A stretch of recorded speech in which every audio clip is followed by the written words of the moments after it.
Sir मैं निर्दोष हूं सर। मैंने किसी का खून नहीं किया सर। जानते हो ये क्या है? डीएनए रिपोर्ट है सर। फिर तो तुम्हें ये भी पता होगा कि इस रिपोर्ट में क्या लिखा है, और फिर भी तुम चाहते हो कि मैं मान लूं कि तुम निर्दोष हो, तुम गुनहगार नहीं हो। सर आपने हमेशा हमें ये सिखाया सर कि सच से बड़ा दुनिया में कुछ भी नहीं है सर। इस केस की भी यही सच्चाई है सर। मैंने किसी का खून नहीं किया सर, मैं सच कह रहा हूं। अगर तुमने खून नहीं किया है तो फिर तुम्हारा खून उस हथियार पे कैसे पंकज? मुझे नहीं पता सर। कैसे नहीं पता तुम्हें? हा? ये जो तुम्हारे हाथ पर चोट लगी है, ये जो खून का निशान है, वो चीख चीख के कह रहा है कि गुनहगार तुम ही हो पंकज, तुम हो। सर मैंने आपको बताया था सर, मैं ऑटो से जब ब्यूरो आ रहा था सब तब करना था सर।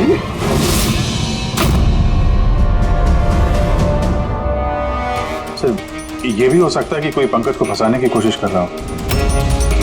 पंकज, इस आदमी ने तुम्हारा हाथ काटा था, शायद वही तुम्हारे खून का सैंपल लेके गया हो क्राइम सीन पे डालने के लिए। सर नहीं सर, सैंपल नहीं हो सकता उसके पास। उसने जैसे मेरा हाथ काटा था सर तो वो चला गया था और खून तुरंत नहीं आया था सर, थोड़ा टाइम लगा था। उसके पास मेरा सैंपल नहीं हो सकता सर। अगर तुम्हारा खून किसी ने नहीं दिया तो फिर तुम्हारा खून क्राइम सीन पर सिर्फ एक ही तरीके से जा सकता है पंकज, और वो भी तब जब तुम वहां खून करने गए थे तब। ये क्या बात हुई साहब? सर अगर पंकज को झूठ बोलना होता, हमें गुमराह ही करना होता तो ये बोल सकता था कि इसका सैंपल कोई लेके चला गया है, मगर इसने सच बोला।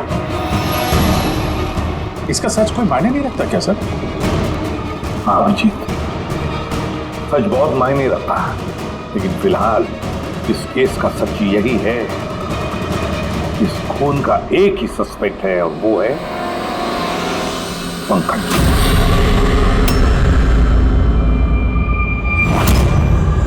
मैं तुम्हें सीआईडी से सस्पेंड कर रहा हूं। सर मेरा यकीन कीजिए सर, मैं सच कह रहा हूं। मैंने खून नहीं किया, मुझे मेरे पिताजी की कसम है सर। पंकज, तुम्हारी गन और बैच। सर एक बेटा अपने पिता के श्राद्ध के दिन उसकी झूठी कसम कैसे खा सकता है सर? मैंने तुमसे नहीं पूछा फ्रेडी। गन और बैच।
ये एकदम गलत हो रहा है। नो ऑफेंस सर, लेकिन आप हम सब पे ऐसे हमेशा शक नहीं कर सकते।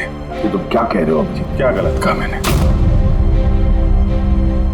जब भी कभी किसी सीआईडी ऑफिसर के ऊपर झूठा इल्जाम लगता है, आप हम पे कभी भरोसा नहीं करते। तुम क्या बोल रहे हो अभिजीत? मुझे तुमसे ये उम्मीद नहीं थी। हमारी भी थोड़ी बहुत उम्मीद है सर आपसे। आपके एक इशारे पे जान देने को तैयार खड़े रहते हैं हम लोग। तो क्या इतनी सी उम्मीद रखना गलत है कि हमारे बुरे वक्त पे आप हमारा साथ देंगे, हम पे भरोसा रखेंगे? तो क्या मैं साथ नहीं दे रहा? सच जाने की खुशी नहीं कर रहा हूं मैं? सच के इस सफर में आपने कई बार हमारे आत्मसम्मान को चोट पहुंचाई है सर, हमारे फर्ज, हमारी वफादारी पे शक करके। जब मुझ पे झूठे इल्जाम लगे थे, आपने मुझ पे भरोसा नहीं किया था। और जब तक अभिजीत निर्दोष साबित नहीं होता, उसे जेल में ही रहना होगा। जब दया पे झूठे इल्जाम लगे, आपने इस पे भी भरोसा नहीं किया। मगर शायद आप ही एक बात भूल गए, एक बार आप पे भी ऐसा झूठा इल्जाम लगा था।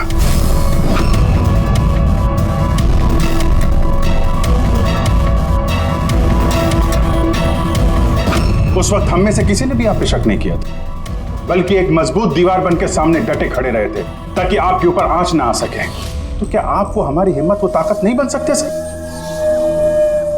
अभिजीत, मुजरिम से भी ज्यादा खतरनाक होता है एक इमोशनल सीआईडी ऑफिसर। तुम इमोशनल बन गए हो अभिजीत। मैं तुम्हें इस केस से हटा रहा हूं।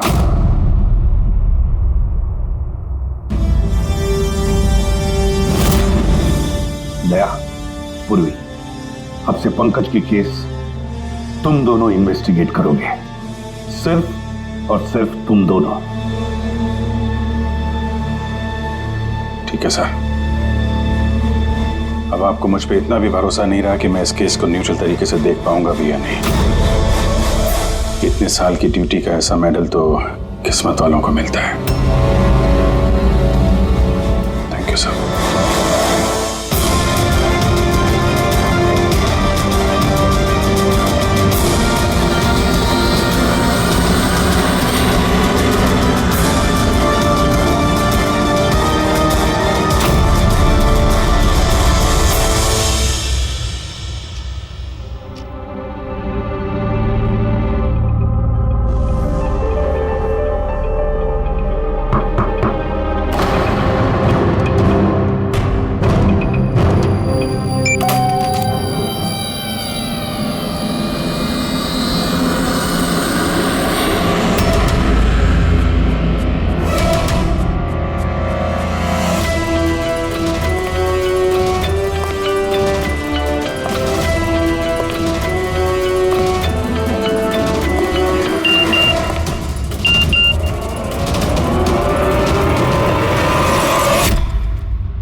अपनी पीठ मेरी तरफ करके खड़े हो जाओ। चलो ये भी करके देख लेते हैं।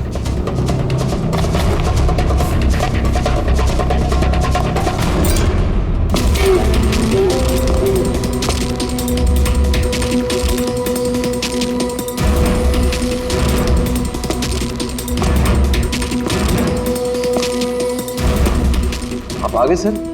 मैं आप ही का इंतजार कर रहा था। आप देखिए वहां फाइल पड़ी है, उसमें पूरा फाइनेंशियल प्लान पड़ा हुआ है और मुझे पूरा यकीन है कि आपको बहुत पसंद आएगा।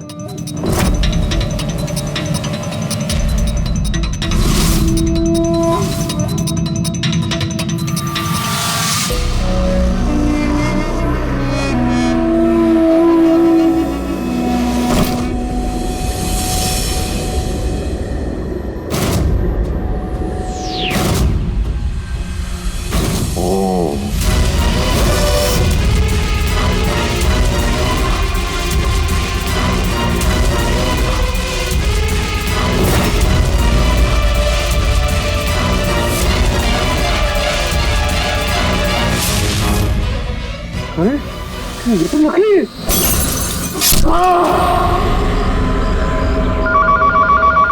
हेलो एसीपी प्रद्युमन है। कब? अच्छा ठीक है।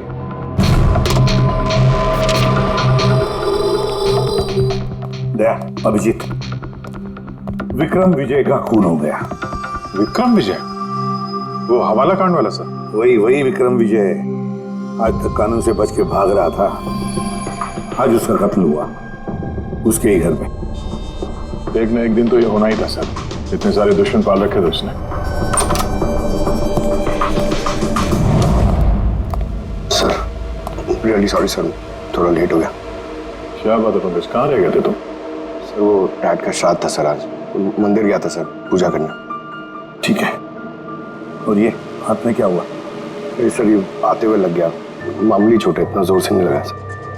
ठीक है, तैयार हो जाओ, एक मर्डर केस आया हुआ है। अब ये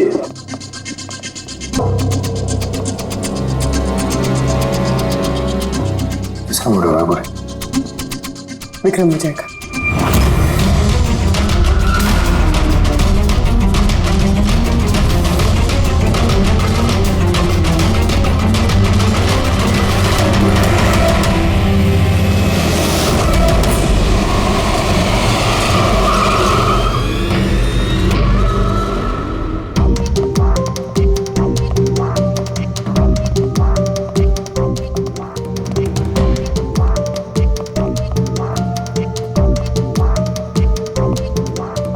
CID? जी सर मैं गोपाल हूँ, विक्रम सर का मैनेजर। ये तीनों कौन? ये मोहित, विशाल और ये राघव है, ये सर के सिक्योरिटी गार्ड्स हैं। और आप? ये विक्रम सर की वाइफ हैं, मधु मैडम, और बाकी सब स्टाफ है। बॉडी कहाँ है? सर बॉडी अंदर है। ये गदन पे वार किया है, अब पेट और छाती पे भी मारा है। उन्हें पक्का करना चाहता था कि किसी भी तरीके से ये बचने ना पाए।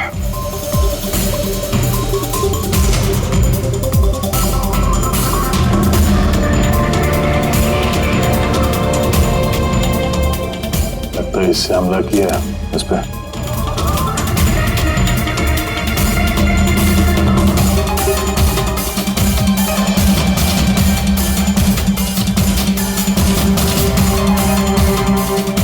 विक्रम के फोन पे आखिरी मैसेज किसी अननोन नंबर से आया। अपनी पीठ मेरी तरफ करके खड़े हो जाओ। पीठ मेरी तरफ मतलब वो आदमी इसको अपना चेहरा नहीं दिखाना चाहता था क्या?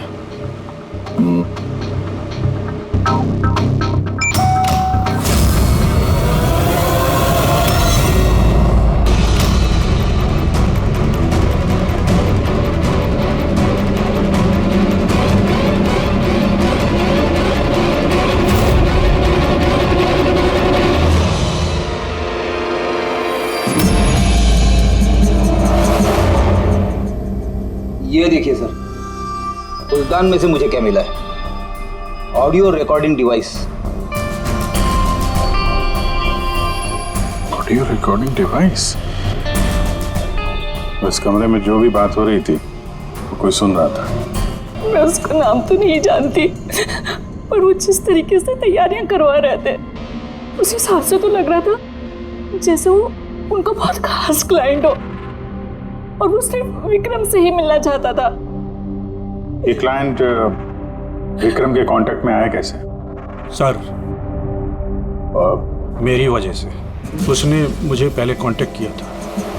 वो विक्रम साहब का पूरा इतिहास बहुत अच्छी तरह से जानता था और विक्रम सर उसके इस होमवर्क से बहुत इम्प्रेस हुए और उन्होंने मुझसे मीटिंग फिक्स करने के लिए कहा।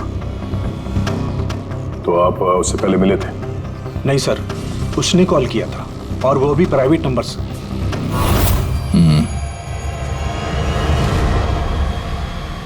तो आप लोगों ने मीटिंग से पहले पूरी तैयारी कर ली थी? हाँ जी सर। उस कमरे को अच्छी तरह से चेक कर लिया था? हाँ।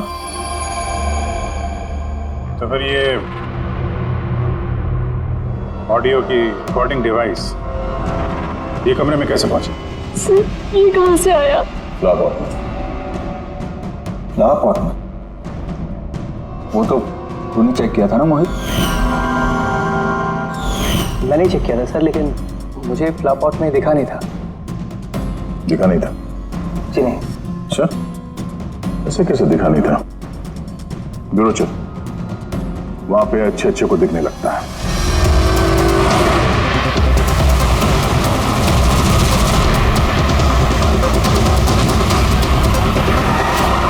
मोहित पे नजर रखना। गोली में चलाना। कैलाश सर? हाँ, कौन है ये? सीबीआई ऑफिसर है कैलाश जी। कैसे है सर? बढ़िया। क्या बात है सर, आपने अचानक रास्ता रोक लिया? अभिजीत, मुझे वो आदमी चाहिए जो तुम्हारी सीआईडी की गाड़ी में बैठा है। मोहित? वो हमारा मुजरिम है सर, हम उसे ब्यूरो ले जा रहे हैं इंटरोगेट करने के लिए। नहीं अभिजीत, वो मुजरिम नहीं है, एक सीबीआई अफसर है। क्या करें आप? ये मोहित सीबीआई ऑफिसर है? मगर सर ये तो वो गार्ड की नौकरी कर रहा था विक्रम के। दिखावा, सच को छिपाने के लिए। कैसा सच? मोहित एक अंडरकवर है और मेरे कहने पर वहाँ ड्यूटी कर रहा था, और मेरे कहने पे ही उसने विक्रम के वहाँ वो रिकॉर्डिंग डिवाइस लगाई थी, और इसीलिए कुछ भी बताने से मना कर रहा था। ये अंडरकवर मर जाएगा मगर प्रोटोकॉल नहीं तोड़ेगा। नहीं ठीक है सर, वो एक्चुअली थोड़ी बहुत पूछताछ करनी पड़ेगी, खून का मामला है, जस्ट जनरल बातचीत। और हमें वो ऑडियो रिकॉर्डिंग मिल सकती है सर? हम जानना चाहते हैं कि खूनी और विक्रम के बीच क्या बात हुई थी। आप आ गए सर, मैं आप ही का इंतजार कर रहा था। आप देखिए वहां फाइल पड़ी है, उसमें पूरा फाइनेंशियल प्लान पड़ा हुआ है और मुझे पूरा यकीन है कि आपको बहुत पसंद आएगा। ये नोट तो नकली है। सर ऐसा लगता है कि विक्रम विजय खूनी को जानता है, इसलिए खूनी ने उसे अपना चेहरा देखने ही नहीं दिया। और जैसे ही विक्रम को पता चला कि जो पैसे उसे दिए गए वो नकली हैं, खूनी ने उसे मार दिया और बैग लेके चला गया। एक काम करते हैं, इस मोहित से अंडरकवर कॉप से पूछताछ करते हैं। सॉरी सर, ये केस अभी तक बंद नहीं हुआ, इसलिए अगर मैं आप लोगों को कुछ भी और बताता हूँ तो वो प्रोटोकॉल का उल्लंघन होगा, विच आई डोंट वांट। देखो मोहित, मैं तुम्हारे प्रोटोकॉल की इज्जत करता हूँ, मगर कोई तो ऐसी चीज होगी ना जो तुम्हारी इन्वेस्टिगेशन के दौरान तुम्हें मिली हो, मगर तुम्हारे प्रोटोकॉल के दायरे में होने के बावजूद भी तुम हमें बता सकते हो। कुछ तो बताओ जिसके जरिए हम खूनी तक पहुंच सके। मैं आप लोगों को केवल इतना बता सकता हूँ कि पिछले काफ़ी सालों से सीबीआई इस विक्रम विजय के पीछे लगी हुई थी। आज से 15 साल पहले सन 2002 में सीबीआई ने एक अंडरकवर ऑफिसर को भी विक्रम विजय के पीछे लगाया था, कुछ खास सबूत इकट्ठा करने के लिए, लेकिन कुछ हासिल नहीं हुआ और अनफॉर्चुनेटली हमारे वो ऑफिसर मारे गए। एक मिनट, नाम क्या था इस ऑफिसर का? इंस्पेक्टर अधिराज।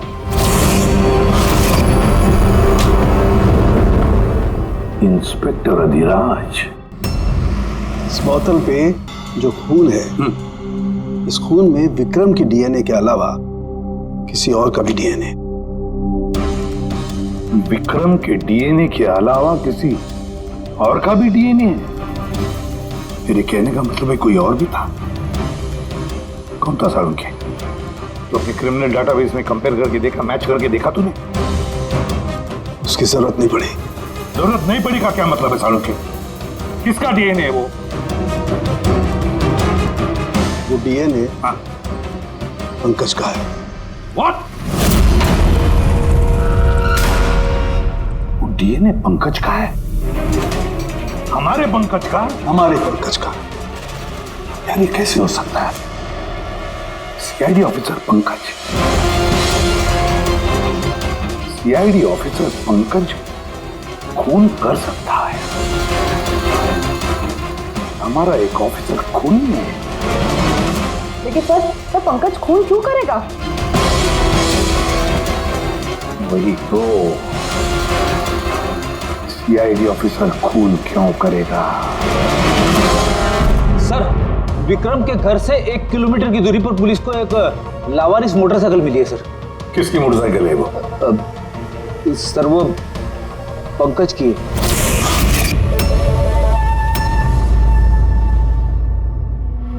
लगा मुझे। क्या मतलब? पंकज की बाइक पड़ी है वहां पे और आप लोगों को हैरानी नहीं हुई? विक्रम विजय जिसकी मौत हुई है आज, 15 साल पहले अधिराज जी पंकज के पिता एक अंडरकवर कॉप बॉडीगार्ड बन के विक्रम विजय के खिलाफ सबूत इकट्ठा कर रहे थे और उसी दौरान वो मारे भी गए। मतलब सर पंकज को ये लगता है कि उसके पिताजी की मौत के पीछे विक्रम विजय का हाथ था और इसीलिए उसने अपने पिताजी की मौत का बदला लेने के लिए।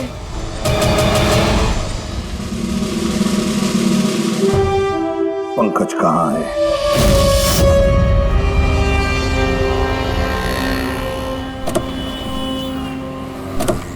अरे सर आप लोग? यही सवाल तो हम भी तुमसे पूछने वाले थे। तुम यहाँ क्या कर रहे हो? तुम तो बीमार थे ना? अरे सर बाइक चोरी हो गई थी मेरी, ये सामने पुलिस स्टेशन में रिपोर्ट लिखाने आया था। ये देखिए।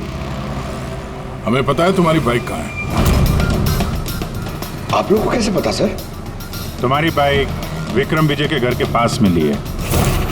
वही विक्रम विजय जो तुम्हारे पिता का खूनी है। जब ब्यूरो में एसीपी साहब ने बताया कि विक्रम विजय का खून हुआ है तो तुम्हें पता था ना कि वही विक्रम विजय है? हाँ सर। अरे तो ब्यूरो में क्यों नहीं बताया तुमने? तुम्हें बताना चाहिए था ना कि विक्रम विजय तुम्हारे पिता का खूनी है। सर डैड का श्राद्ध था सर, मंदिर से ब्यूरो आ रहा था, उनके बारे में सोच रहा था, ये न्यूज आ गई। एकदम हिल गया था सर, समझ में नहीं आ रहा था क्या करूं। और ये हाथ जो तुम्हारा कटा हुआ है एग्जैक्टली हुआ क्या था? सर ये तो जब मैं मंदिर से ऑटो पकड़ के आ रहा था।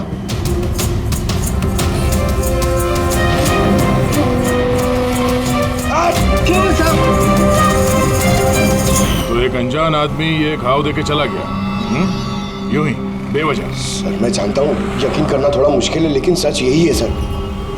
पंकज यार तुम तो हमेशा बाइक पे ब्यूरो आते थे ना, अचानक ऑटो में कैसे आया? अचानक नहीं सर, मेरी बाइक तो 2 दिन से खराब पड़ी है। तो तुम्हारी खराब पड़ी हुई बाइक कोई लेकर गया, उसने उसे रिपेयर करवाया और ठीक होने के बाद उसे एक लावारिस जगह पे छोड़ दिया, वो भी संयोग से एक ऐसे इंसान के घर के पास छोड़ दिया जिसका आज ही खून हुआ और जो तुम्हारे पिता का खूनी भी है। सर आप लोग मुझ पे शक कर रहे हैं? आप लोग को लग रहा है उस विक्रम विजय को मैंने मारा है?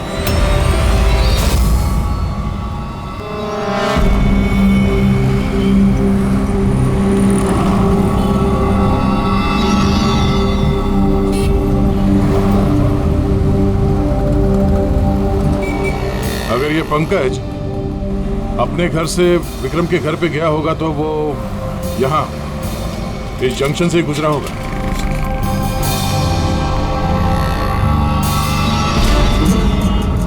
सर सिग्नल पे सीसीटीवी कैमरा लगा हुआ है।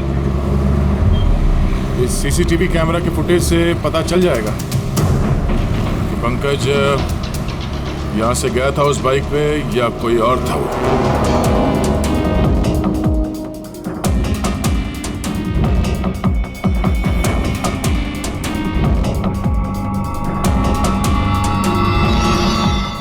एक मिनट रिवाइंड करना, पॉज कर। सर ये देखिए, कि पंकज की तरह नहीं लग रहा है। बाइक का नंबर है XYA4784। सर पंकज की बाइक का नंबर भी यही है। पूर्वी, ये पंकज इतनी लापरवाही तो नहीं कर सकता कि एक जुर्म करने के लिए जाते वक्त सड़क पे एक और जुर्म करे, सिग्नल तोड़ने का। जरूर कोई है जो पंकज को फंसाना चाहता है और उसी ने ये सिग्नल भी तोड़ा ताकि हमारा जो शक है पंकज के ऊपर वो और मजबूत हो जाए। मगर सर पंकज को कौन फंसाना चाहेगा? शायद उसका कोई पुराना दुश्मन। सर मेरा ऐसा कोई पुराना दुश्मन नहीं है जो मुझे फंसाने के लिए ऐसी साजिश रचेगा। सर पंकज दिमाग पे जोर डालो, कोई तो होगा। नहीं सर, अगर तुम्हारा कोई दुश्मन नहीं है तो फिर ये खून तुमने ही किया है। तुमने अपने पिताजी की मौत का बदला लेने के लिए, और वो भी उनकी बरसी के दिन। सर मेरा बदला लेने की कोई मेंटालिटी नहीं है सर। मैं खूनी नहीं हूं सर, मैं एक सीआईडी ऑफिसर हूं। जहां तक पिताजी की बात है सर, मैंने तो उन्हें ठीक से देखा भी नहीं। सर मुझे तो ऐसा कुछ याद भी नहीं है जो उन्होंने हमारे साथ कोई अच्छा टाइम स्पेंड किया हो या हमारे साथ रहे हो। सर उन्हें तो फर्क भी नहीं पड़ता होगा कि उनका कोई बेटा है जिसे उनकी जरूरत भी है। सर मतलब तुम्हारे पिताजी के साथ तुम्हारे संबंध अच्छे नहीं थे? सर वो एक अंडरकवर कॉप थे सर। वो ज्यादातर अपने काम में ही बिजी रहते थे। घर गृहस्थी परिवार बच्चे इनसे उनका कोई लेना देना नहीं था सर। मुझे तो सिर्फ मेरी माँ ने पाला है सर। लेकिन फिर भी पंकज, तुम्हारी अपनी पिताजी के साथ कुछ ना कुछ तो यादें जुड़ी होंगी ना? कुछ भी? सर थोड़ा सा याद है मुझे सर। मुझे मेले में ले जाते थे सर वो, मगर मेले में ले जाने से पहले सर वो मुझे हॉस्पिटल ले जाते थे हमेशा। हॉस्पिटल में? वो क्यों? शायद बचपन में वो बहुत बीमार रहता था और वो हॉस्पिटल ले जाते थे और मुझे बहुत दर्द होता था सर। दर्द? पंकज, कहाँ दर्द होता था? सर पीठ में, यहाँ पे सर। पीठ में? पंकज, डॉक्टर क्या करते थे पीठ में? नहीं सर, ऐसा कुछ याद नहीं आ रहा सर। याद करो पंकज, याद करो। सोचो क्या करते थे? तुम्हारी पीठ में इंजेक्शन लगाते थे या पीठ में से खून निकालते थे? क्या करते थे? याद करो। Sir sir sir drill machine से कुछ करते थे सर हॉस्पिटल में। क्या कहा? ड्रिल मशीन से? और उसके बाद तुम्हें पीठ में दर्द होता था? बहुत दर्द होता था सर। मैं हफ्तों तक सीधे बैठ भी नहीं पाता था। और फिर घर जाने के बाद तुम्हें नींद सी आती थी, कुछ अजीब सा लगता था, चक्कर आता था? हाँ सर। सर मेले में भी जब मैं घूमने जाता था तो नींद में ही रहता था सर। ऐसे चक्कर आते रहते थे सर बस। लेकिन सर इस बात का इस केस से क्या लेना देना? लेना देना है बस। मुझे लगता है इसके पिताजी ने इसकी बहुत छोटी उम्र में इसका बोन मैरो डोनेट करवा दिया था। लेकिन सर बच्चों का बोन मैरो डोनेट करवाना तो गैर कानूनी है ना?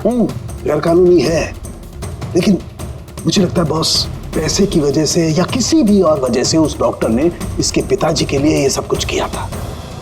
वो ठीक है सर, लेकिन मेरी समझ में अभी भी ये नहीं आ रहा है कि इस बात का इस केस से क्या कनेक्शन है? कनेक्शन ऐसे है पूर्वी कि कई बार जब बोन मैरो डोनेट किया जाता है तो जिसे बोन मैरो डोनेट किया जा रहा है उस व्यक्ति को ह्यूमन काइमेरिज्म हो जाता है। ह्यूमन काइमेरिज्म? ये क्या है सर के साथ? यूं समझो कि जिस व्यक्ति को बोन मैरो डोनेट किया जा रहा है उस व्यक्ति के शरीर में 2 डीएनए पैदा हो जाते हैं। एक डीएनए वो जो उसका खुद का है ओरिजिनल, और दूसरा डीएनए वो जो बोन मैरो जिसका ट्रांसप्लांट हुआ है उसका।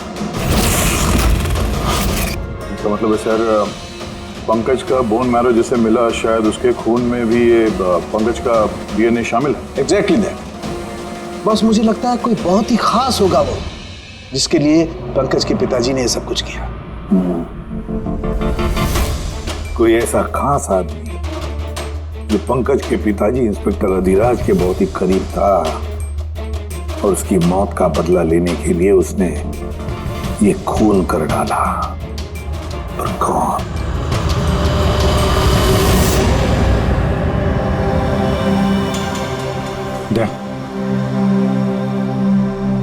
Hi sir. हेलो अभिजीत। हाय दया, कैसे हो? गुड। सॉरी आपको यहाँ ऐसी जगह पे बुलाना पड़ा। अभिजीत, जो इन्फॉर्मेशन तुमको चाहिए थी वो ना तो सीआईडी ऑफिस में दी जा सकती थी और ना मेरे ऑफिस में। थैंक यू सर आपकी मदद के लिए। पंकज एक ईमानदार ऑफिसर है सर, और आपकी मदद से शायद हम उसकी बेगुनाही साबित कर पाए। अभिजीत, तुम्हें याद है एक खतरनाक मुजरिम था राका, उसको पकड़ने में तुमने मेरी मदद की थी, तो समझ लो मैं उसी का बदला चुका रहा हूं। दोस्ती में बदले नहीं चुकाए जाते सर। एक्चुअली हमें पंकज के पिता इंस्पेक्टर अधिराज जी के बारे में जानकारी चाहिए, जितनी भी आप दे सकें। आपने काम किया है ना इंस्पेक्टर अधिराज के साथ? हाँ दया, अधिराज बहुत ही ईमानदार अफसर था और बहादुर भी। मुझे तो ये कहने में गर्व होता है कि हमने एक साथ काम किया। सर एक्चुअली हमें ये पता करना था कि उनके अंडरकवर मिशन के दौरान उनके कभी किसी से कोई खास रिश्ते बने थे। I mean, कोई नया परिवार, ऐसा कुछ। अभिजीत, ये जो अंडरकवर की दोहरी जिंदगी होती है, मुश्किल होता है जीना। एक पुलिस वाला भी तो इंसान ही होता है ना, और उसे भी वो चौकट कभी कभी नहीं लगनी चाहिए जो वो लांग गए। मतलब उनको भी किसी से प्यार हुआ था? उनका कोई दूसरा परिवार भी था? हाँ, अधिराज की दूसरी पत्नी बच्चे को जन्म देने के बाद गुजर गई। ओह, और अधिराज जी की मौत के बाद इस दूसरे बच्चे का क्या हुआ? ये राज हमेशा राज ही बना रहा कि अधिराज ने उस दूसरे बच्चे को कहाँ रखा, कैसे पाला, और वो बच्चा कहाँ गया, कभी किसी को नहीं मिला। और ये जो बच्चा है दूसरी शादी से, क्या उम्र रही होगी उसकी? ये पंकज से कोई 2-3 साल बड़ा होगा। शादी पंकज की माँ से पहले हुई थी, पर बच्चा दूसरी बीवी से पहले हुआ था। शायद उसे कोई बीमारी होगी जिसकी वजह से अधिराज जी ने पंकज का बोन मैरो उसे दिलवाया होगा। और अपने पिता की मौत का बदला लेने के लिए खून शायद पंकज के सौतेले भाई नहीं किया है। पर अब सवाल ये उठता है कि पंकज का ये सौतेला भाई है कौन और अभी कहाँ है? मुझे कुछ अंदाजा हो रहा है कि क्या हुआ होगा उसके साथ। कैलाश जी, हमें एक मदद और चाहिए। इस अंडरकवर मिशन के दौरान और कौन कौन लोग थे आपके साथ, उन सब की जानकारी चाहिए, और अधिराज जी की पूरी कुंडली भी। अभिजीत, ये जरा मुश्किल होगा। जानता हूँ सर, ये थोड़ा मुश्किल है, लेकिन किसी की बेगुनाही साबित करनी है, और आप यकीन रखिए सारी इंफॉर्मेशन हमारे बीच में रहेगी बस। ओके। अरे यार, और कितना इंतजार करना पड़ेगा? ये लोग टाइम पे आते क्यों नहीं?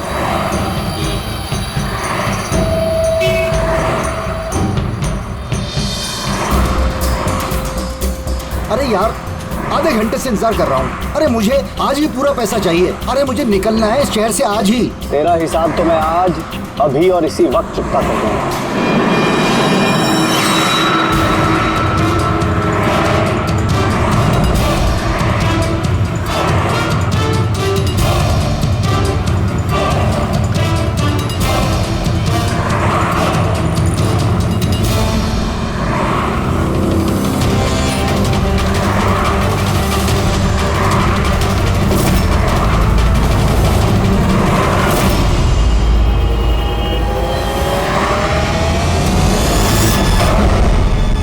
अकाउंट सीआईडी बंद करेगी। ये सर के सिक्योरिटी गार्ड्स हैं। नहीं अभिजीत, तो मुजरिम नहीं है, एक सीबीआई अफसर है।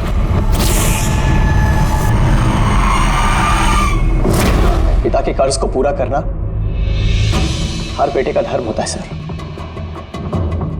और जो बेटा ऐसा करता है वही अच्छा बेटा कहलाता है, और वो हूं मैं। तुमने तो किया नहीं, मैंने लिया अपने पिता की मौत का बदला। देखो मोहित, तुम दोनों के पिताजी इंस्पेक्टर अधिराज एक नेक, ईमानदार और बहादुर इंस्पेक्टर थे। क्या लगता है तुम्हें, उन्हें तुम जैसे मुजरिम बेटे पर गर्व होगा या पंकज जैसे ईमानदार सीआईडी ऑफिसर पर? तो सच बात तो यह है कि पिताजी को हमेशा से इस पंकज पर गर्व था, और प्यार भी वो इससे ही ज्यादा करते थे। मुझे तो उन्होंने अनाथ आश्रम में डाल दिया था सर, ताकि उनके दूसरे परिवार पे कोई आंच ना आ सके। वो ये बात बताती तो हमारे पास आई क्यों नहीं? मैं तो भाई हूं तुम्हारा यार, हम दोनों मिलकर पकड़ते विक्रम को, और कानून के रास्ते। नहीं चाहिए थी मुझे तुम्हारी मदद। हमारे पिताजी के कातिल को कैसे पकड़ना है और कैसे उससे बदला लेना है, ये सारी प्लानिंग मैंने कर रखी थी सर, बहुत सालों से। और यही कारण है कि मैं सीबीआई ऑफिसर बना, और ठीक हमारे पिताजी की तरह ही एक अंडरकवर ऑपरेशन पे गया विक्रम विजय के खिलाफ। लेकिन इस बार उसे सजा दिलवाने के लिए नहीं सर, बल्कि उसे खत्म करने के लिए। एक सीबीआई ऑफिसर होकर भी तुमने जुर्म किया। तुम जैसे लोगों की वजह से ही लोग कानून पर विश्वास करने से कतराते हैं। इस काम में केतन ने तुम्हारी मदद की थी ना? हाँ सर, केतन भी मेरे पिताजी के साथ काम करता था। वो भी एक अंडरकवर कॉप था। उसी ने मुझे सब कुछ बताया और उसके बताने से ही मुझे पता चला कि बचपन में मेरा एक ऑपरेशन भी हुआ था। और जब तुम्हें पता चला कि तुम्हारे खून में 2 डीएनए, एक तुम्हारा दूसरा मेरा, तो तुमने खून करके मुझे ही फंसा दिया। हाँ, और इसीलिए मैंने अपना खून बहाकर उस हथियार पे डाल दिया था और उसके बाद तुम्हारा हाथ काटा ताकि एक तीर से 2 निशाने लग जाए। मेरे दोनों दुश्मन, हमारे पिताजी का कातिल वो विक्रम विजय। हेलो कैलाश सर, मैंने विक्रम विजय के रूम में ऑडियो डिवाइस लगा दिया।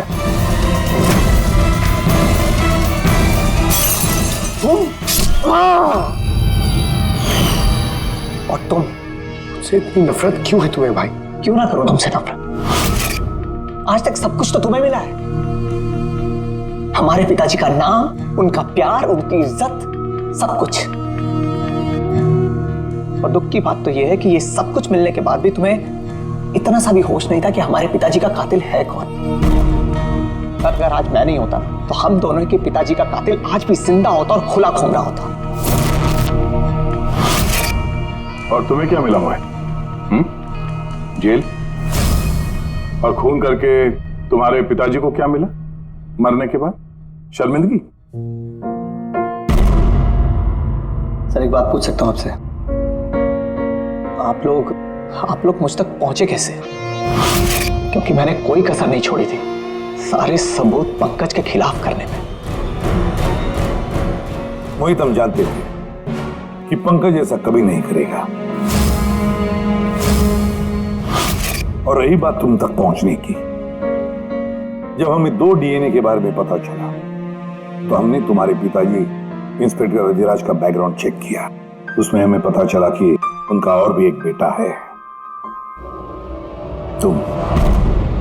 और फिर बस हमने उस बेटे की पूरी कुंडली निकाली, मतलब तुम्हारी। और फिर सारा मामला समझ में आ गया।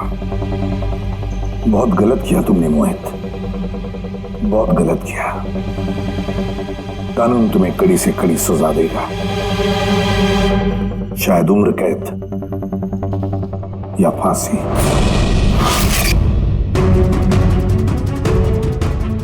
रेडी?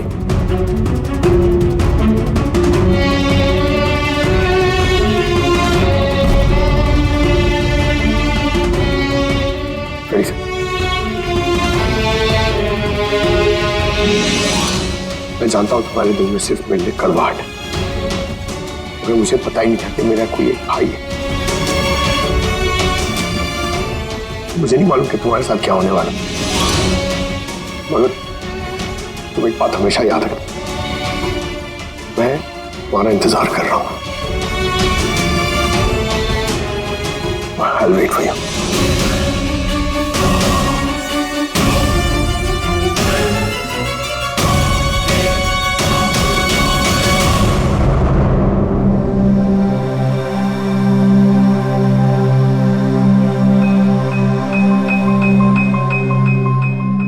पंकज, देखो, तुम्हारे में ये जो अच्छाई है ना, इसे कायम जिंदा रखा, कायम। Welcome back to CID. Thank you sir. Sir, I am sorry sir, आप सही कह रहे थे। इमोशनल होके मैं कुछ जरूरत से ज्यादा ही बोल गया सर। I am sorry. देखो अभिजीत, तुम सब लोग मेरे लिए ना सिर्फ सीआईडी ऑफिसर्स हो, बल्कि मेरा गुरूर हो, मेरा आत्मविश्वास हो, मेरी ताकत हो। और एसीपी प्रद्युमन ने आज तक अपनी ताकत पर कभी शक नहीं किया और ना कभी करेगा। इम्तिहान की घड़ियां तो आती है और आती रहेंगी भी, मगर फर्ज की राह पर चलते वक्त अगर अपने बेटे पर भी गोली चलाना क्यों न पड़े, हाथ कांपने नहीं चाहिए।